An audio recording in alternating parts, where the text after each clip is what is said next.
London Market Forums, bringing insurance professionals together.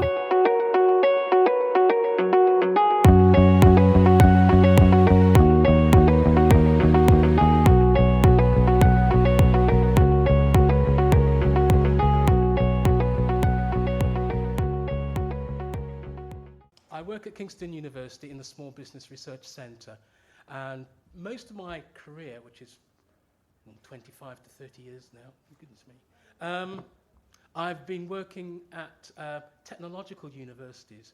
So I did my PhD at Aston University, focusing on the energy sector and the energy policy and strategy, corporate strategy.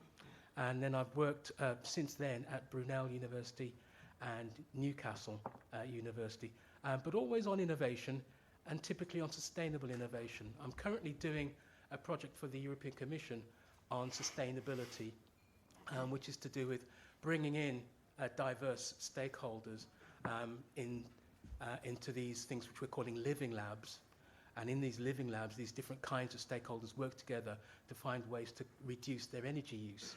So I know Roger, when he was gathering people in just before I came on, he mentioned, what were the words you said? We want to be inclusive.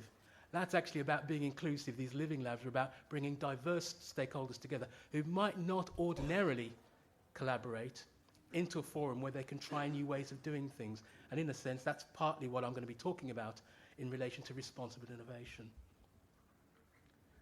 Okay, I say implications for insurance. I'm not going to be telling you anything about the implications for insurance, but I hope that these ideas are thought-provoking enough that you might think about how they're relevant to you and your business, or how they might change ways that you, or think about changing ways that you lead or work.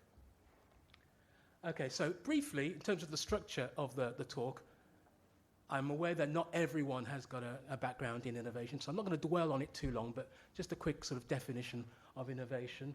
And then I'll talk about at least what I understand and what others understand by responsible innovation. And then towards the end, we'll maybe talk about some possible implications, or it'd be great to hear from you to take your thoughts on what these could be in practice. So innovation, for those of you who have studied innovation, this won't be massively surprising. Back in the early 80s, when I was studying management at Cardiff, this was the definition we were given of innovation from the OECD. So it's about transforming ideas into new or improved saleable products or services or processes. So the layperson might, if you stop them in the street and you ask them to give an example of an innovation, they'll probably give you one of a product, maybe, iPhone or something like that, or maybe a service. They might not think of an operational process, like Fordism. Okay. Importantly, I won't labor this, but an important thing to remember that it's not just the light bulb moment. I get tired of seeing these slides with innovation and the light bulb. It's like the word. It's more than about the light bulb moment.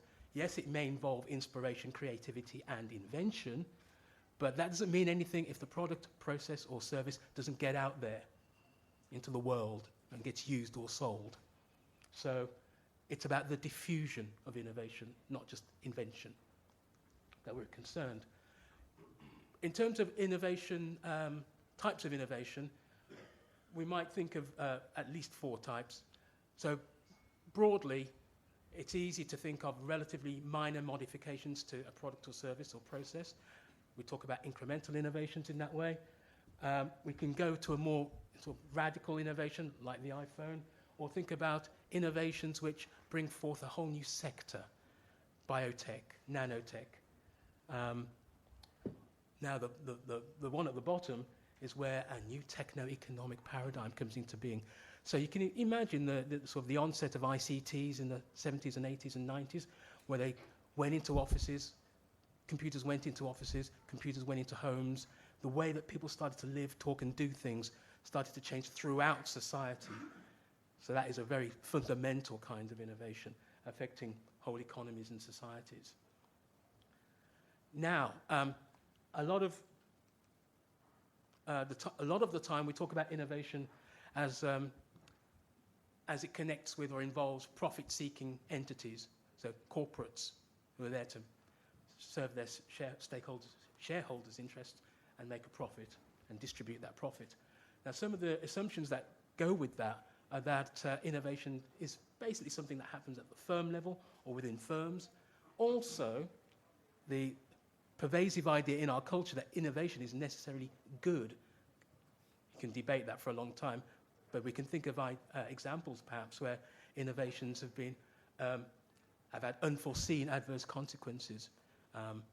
Nuclear power plants, bombs, that kind of thing, and others.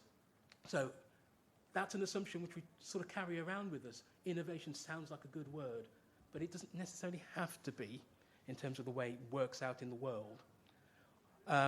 The underlying argument is usually that entrepreneurs are pursuing profit-seeking opportunities, and a lot of the literature tends to relate to individual entrepreneurs, so not even the firm. It's the Steve Jobs kind of character. It's the Ray Kroc, of McDonald's. The attraction is with that individual heroic figure, Richard Branson, that kind of thing, rather than teams of people working together to innovate. And the last point there concerns what happens when the market goes wrong. What do you do about that? Do private sector actors find ways to deal with market failure, to insure against it, to protect themselves and others? Or in some cases, where does the state come in? And what is the balance between private and public? Sorry, I'm going too quickly. Okay. In the last 10, 15 years, there's been a lot more attention to other kinds of motivation. So as well as talking about the profit-seeking motivation underlying innovation and entrepreneurship, we these days tend to talk about social innovations. People will use the example of the Grameen Bank and ways of raising finance for social purposes.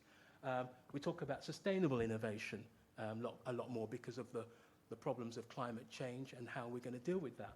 That picture, by the way, is me with quite a few colleagues in a group called Scorai Europe. It's a European network which is investigating social and sustainable innovation, and that's a book that came out just about a year ago. That comes out of a conference we did in Vienna. Oops. Responsible innovation, to get to the nub of the talk, is kind of, it's like the latest cab on the rank, okay? So in this decade, responsible innovation really has come to the fore. There's the front page of a journal in which I and a colleague have discussed, we've done a paper on responsible innovation and why it's become so popular, how it's become more institutionalized and sort of diffused in policy circles. I'm going to put the definition up. I'll just give you a bit of time to read that. But fundamentally, the key thing to grasp about responsible research and innovation is that it's an interactive process which brings together diverse societal actors. And what they're coming together to talk about and decide is to do with the acceptability of innovations, how sustainable they are in environmental terms, and how desirable they are in terms of addressing social need. So this is addressing the needs of society, not the needs of solely individual customers. So it's an innovation at a kind of societal level. Okay? So in the European Union, they're very concerned that in dealing with climate change and emissions targets and policies related to that, we need something more than individual states or governments, and we need something more than corporations acting to do something about these societal challenges, as they call them. We need the widest and broadest array of actors working together to address this fundamental problem. So responsible research and innovation is aimed at getting the broadest possible collection of actors together to think through and resolve and find ways to make for more socially responsible innovations.